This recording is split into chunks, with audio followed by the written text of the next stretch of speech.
They thought they could sneak one past a floating fortress. Big mistake. On April 1, 2025, the USS Harry S. Truman, a 100,000-ton nuclear-powered aircraft carrier, was slicing through the Red Sea, leading a carrier strike group near the Bab el-Mandeb Strait. Clear skies, calm seas, and then it happened. Alarms blared. Radar operators picked up fast-moving blips heading straight for the carrier. Drones, armed and hostile, launched by Houthi rebels from deep inside Yemen. It wasn't their first attempt. The Houthis have tried these kinds of stunts before, but this time they went bigger. Multiple drones fired over 2 consecutive days, April 1st and 2nd. And this time, they weren't going after some lone destroyer or commercial tanker. They were aiming for the big prize. But here's the thing, trying to take down a US aircraft carrier with repurposed commercial drones. That's like throwing pebbles at a battleship. You might make a splash, but you're not sinking anything. This time, the Navy wasn't caught off guard. Defensive systems went into high gear. Sailors scrambled to their stations, and what happened next sent a very loud message, not just to the Houthis, but to anyone even thinking of testing American steel in the Red Sea. So what happens when a rebel group dares to attack a US supercarrier with Iranian-backed drones? Let's just say the ocean got real loud. Rewind to just after the alarms first went off. The USS Harry S. Truman was operating in the southern Red Sea, part of Task Force 153, a multinational maritime security force patrolling one of the most dangerous shipping lanes on Earth. The threat of Houthi drones had been growing for months, especially after US airstrikes on launch sites inside Yemen. But this time was different. This was bold. These weren't random shots in the dark. The rebels were targeting the crown jewel of American naval power. It all began the night of April 1st. 2 Iranian-designed drones, most likely SAMD-3s, long-range loitering munitions capable of flying hundreds of kilometers, were detected by radar as they breached the strike group's defensive perimeter. Inside the Truman's Combat Information Center, or CIC, the room lit up like a Christmas tree.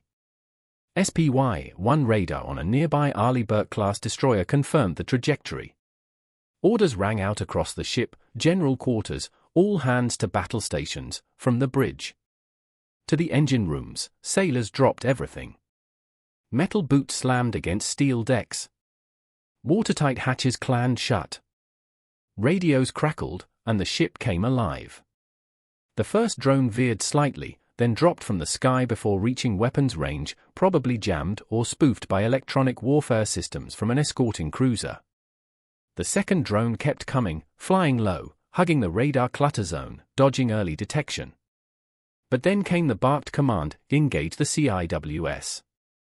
Nicknamed Seawees, the ship's last line of defense spun up. It's a 6-barreled, radar-guided Gatling gun that fires 4,500 rounds per minute, that's 75 bullets per second. The crew calls it R2-D2 with a bad attitude. Tracer rounds lit up the night sky like a fireworks show. Seconds later, boom, midi detonation. The drone became a fireball, raining harmless metal into the sea. On April 2nd, the Houthis doubled down. 4 more drones were launched in sequence. First contact came about 80 nautical miles out. The USS Gravely and USS Mason, destroyers in the Truman screen, launched SM-2 interceptors, long-range, high-speed missiles designed to obliterate airborne threats. 2 drones were destroyed at high altitude, but the third drone slipped through. It got dangerously close, just 12 miles from the Truman, skimming low over the waves. That's too close for comfort. The second CIWS turret roared to life, shredding it midair. The fourth drone didn't even make it out of Yemeni airspace. A Navy EA-18G Growler, an electronic warfare aircraft launched from the Truman's flight deck, jammed its signal, sending it crashing into the sea. Not a single US ship was damaged. No injuries. Just bits of burnt drone debris bobbing in the waves. The message was loud and clear, try that again and you won't like the result. What's wild is how common this kind of attack has become. Since late 2023, the Houthis have turned the Red Sea into a shooting gallery. Commercial tankers, cargo ships, even warships, have been fair game. But going after a US supercarrier? That's a whole different level of crazy. And yet, here we are. The Truman Strike Group executed with precision, tight coordination, layered defense, and nerves of steel. Every sailor knew their role. Every system worked flawlessly. Elon Musk is no stranger to innovation. But what happens when his cutting-edge technology merges with the US Navy's most advanced warship? The result is nothing short of revolutionary. Stick around to uncover how the USS Gerald R. Ford is reshaping naval warfare, and how Musk's Starlink satellites are playing a surprising role in this game-changing collaboration. From electric cars to space exploration, Elon Musk has a knack for transforming the impossible into reality. But this time, the spotlight isn't on one of his groundbreaking inventions. Instead, it's on the USS Gerald R. Ford, the US Navy's largest and most advanced aircraft carrier. Packed with futuristic technology and incorporating Musk's Starlink satellites, this naval marvel is rewriting the rules of modern warfare. Let's dive into the incredible features of this ship and explore how it's setting a new standard for military innovation. The USS Gerald R. Ford is more than just a ship, it's a floating fortress of cutting-edge technology. At over 1,000 feet long and weighing nearly 100,000 tons, it's the largest aircraft carrier ever built. But it's not just its size that's impressive. The Ford is packed with features that other nations can only dream of matching. One of its most groundbreaking advancements is the Electromagnetic Aircraft Launch System, or EMLS. Unlike traditional steam-powered catapults, EMLS uses electromagnetic energy to launch aircraft faster, smoother, and with less wear and tear on the planes. This innovation means quicker response times during combat, a critical advantage where every second counts. The Ford's radar systems are another leap forward. With enhanced detection capabilities, they can identify threats from extraordinary distances, ensuring the ship is always one step ahead. Whether it's aerial attacks, underwater submarines, or surface-level threats, the USS Gerald R. Ford is designed to handle it all with precision. Inside, the ship caters to the thousands of sailors and officers it houses, offering improved living quarters, better food, and recreational areas. These upgrades might seem small, but they play a huge role in maintaining morale. During months-long deployments, what truly sets this ship apart, though, is its integration with Elon Musk's Starlink satellites. Through the Navy's advanced C2 system, Starlink provides high-speed internet to the USS Gerald R. Ford and other vessels like the USS Abraham Lincoln. This technology transforms life at sea by enabling sailors to video call family, stream entertainment, and even take online courses. But it's not just about convenience. Starlink also enhances the Navy's mission capabilities with real-time updates, secure communication, and rapid data sharing, critical for modern warfare. The journey to build this marvel was far from smooth sailing. With a budget initially estimated at $10.5 billion, the project faced delays, technical hurdles, and cost overruns, eventually exceeding $13 billion. Despite the challenges, the end result is nothing short of extraordinary. The USS Gerald R. Ford's hypersonic weapons, stealth features, and ability to carry over 75 aircraft, including Fu-35C fighter jets, solidify its position as a global powerhouse.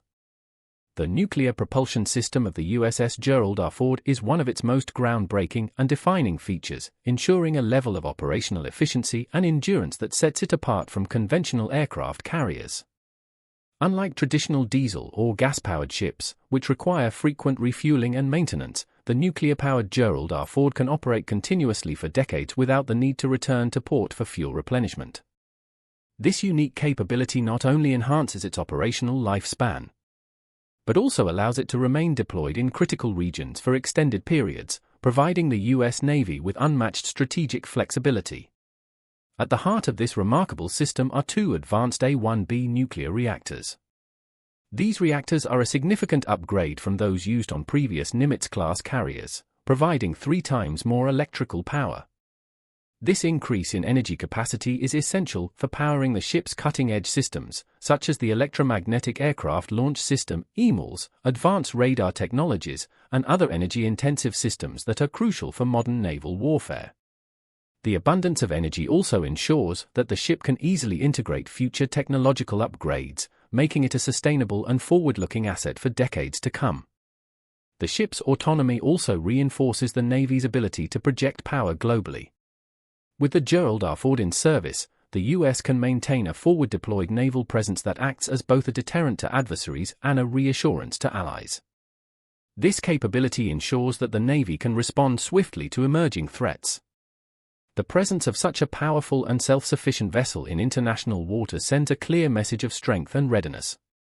In conclusion, the nuclear propulsion system of the USS Gerald R. Ford is a transformative feature that embodies the future of naval engineering.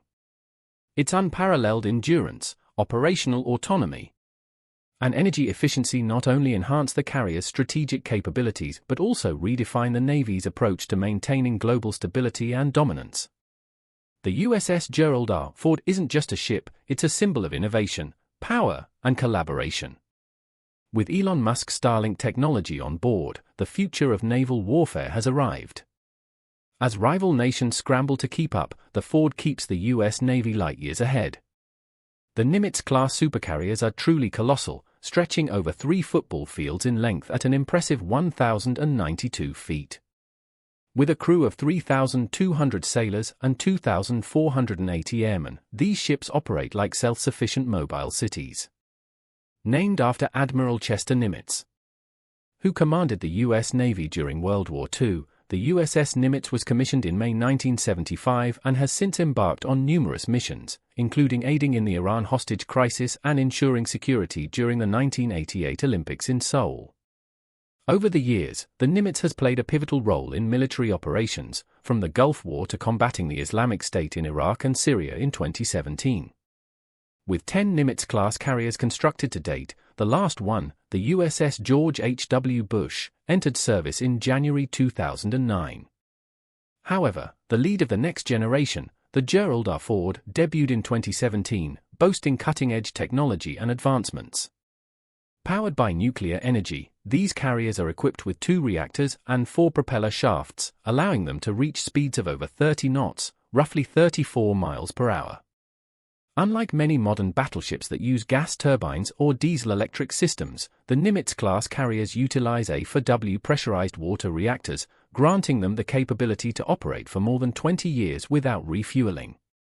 With a projected service life of over 50 years, they only require 1 refueling midlife. Constructed in Virginia by Huntington Ingalls Industries, these massive vessels can carry up to 102,000 tons and each costs around $8.5 billion to build. Aboard these carriers, you'll find a diverse fleet of aircraft, with about 60 fixed-wing and rotary-wing planes. This includes the F/A-18 Hornet, E-2C Hawkeye, and several helicopters, among others. Each carrier can launch 1 aircraft every 20 seconds, thanks to its well-designed flight deck, which measures 1,092 feet long and 252 feet wide. Notably, the flight deck is tilted at a 90 degrees angle, facilitating simultaneous launching and landing of aircraft with 4 steam-powered catapults and arrestor wires. These carriers are designed for efficiency and speed. The air operations are managed by an air boss from primary flight control, ensuring seamless coordination during missions. The Nimitz-class carriers were developed to succeed the earlier Kitty Hawk and Enterprise classes, boasting enhanced capabilities and resilience. They can sustain 3 times the damage compared to the Essex-class carriers from World War II. Additionally, they have advanced fire containment systems, utilizing thick steel doors to prevent the spread of flames between hangars. The Nimitz-class aircraft carriers are remarkable not just for their advanced technological capabilities and military prowess, but also for their significant political and symbolic roles in international relations. These floating behemoths represent a powerful statement of American military strength and resolve, serving multiple purposes beyond mere combat operations. Their presence in international waters acts as a formidable deterrent to potential adversaries, signaling the United States' readiness and willingness to project power globally. When these carriers deploy to various regions around the world, they embody the United States' commitment to maintaining peace and stability by positioning such significant assets in strategic locations. The U.S. Navy sends a clear message to nations that may consider hostile actions or aggression. The mere sight of a Nimitz-class carrier, capable of launching air strikes and conducting extensive operations, can influence the calculations of foreign governments. It reminds them that the US possesses the capability to respond swiftly and decisively to threats, thereby serving as a stabilizing force in potentially volatile regions. Furthermore, the political symbolism of these carriers extends beyond deterrence. They act as floating diplomatic platforms, enhancing the United States' ability to forge and maintain alliances. When Nimitz-class carriers visit foreign ports, they often engage in joint exercises and training operations with allied navies, fostering interoperability and strengthening partnerships. These engagements demonstrate US commitment to collective security, reinforcing alliances with countries that share similar values and strategic interests. The shared experience of working alongside American forces fosters trust and cooperation, creating a network of partnerships that can be crucial during times of crisis. Moreover, Nimitz-class carriers are vital during humanitarian missions and disaster relief efforts. In times of natural disasters, these carriers can swiftly deploy aid and assistance to affected regions, showcasing the US Navy's role as a global first responder. The ability to mobilize large quantities of supplies, medical resources, and personnel quickly from these floating bases of operations can significantly alleviate human suffering in the aftermath of catastrophes. For instance, during the aftermath of Hurricane Katrina, Nimitz-class carriers were deployed to provide medical aid, logistical support, and relief supplies, demonstrating the Navy's versatility and commitment to humanitarian assistance. The carriers also serve as a platform for engaging in various diplomatic and military operations that promote stability and peace in conflict-prone areas. For example, Nimitz-class carriers have participated in counter-piracy operations in the Gulf of Aden off the Somali coast, helping to secure vital shipping routes and protect international trade. By actively participating in these operations, the US Navy not only safeguards American interests but also supports global commerce, which is essential for the economic well-being of many nations. In addition to their military and humanitarian functions, the Nimitz-class carriers are a crucial element of US soft power. They symbolize American values such as freedom, democracy, and human rights, and their presence can foster goodwill among local populations. Engaging in community outreach and public relations activities while in port helps to humanize the US military and create a positive image of America abroad. This approach not only strengthens diplomatic ties but also enhances the Navy's reputation as a force for good in the world. In summary, the Nimitz-class aircraft carriers are indispensable assets to the US Navy. Serving multifaceted roles that go well beyond traditional combat, their ability to deter adversaries, bolster alliances, conduct humanitarian missions, and project soft power highlights their significance in contemporary geopolitics. As the United States navigates complex global challenges, these carriers will continue to play a vital role in maintaining peace and stability, reinforcing the idea that American military strength is not merely about power, but also about partnership, cooperation, and humanitarian assistance. The legacy of the Nimitz-class carriers will undoubtedly endure as a testament to the US Navy's strategic vision and commitment to global security. As we move toward the future, the Gerald R. Ford class will gradually replace the aging Nimitz fleet. Although the last Nimitz-class carrier has been commissioned, its legacy of strength and capability will continue to shape naval operations for years to come. That wraps up our deep dive into the Nimitz-class aircraft carriers.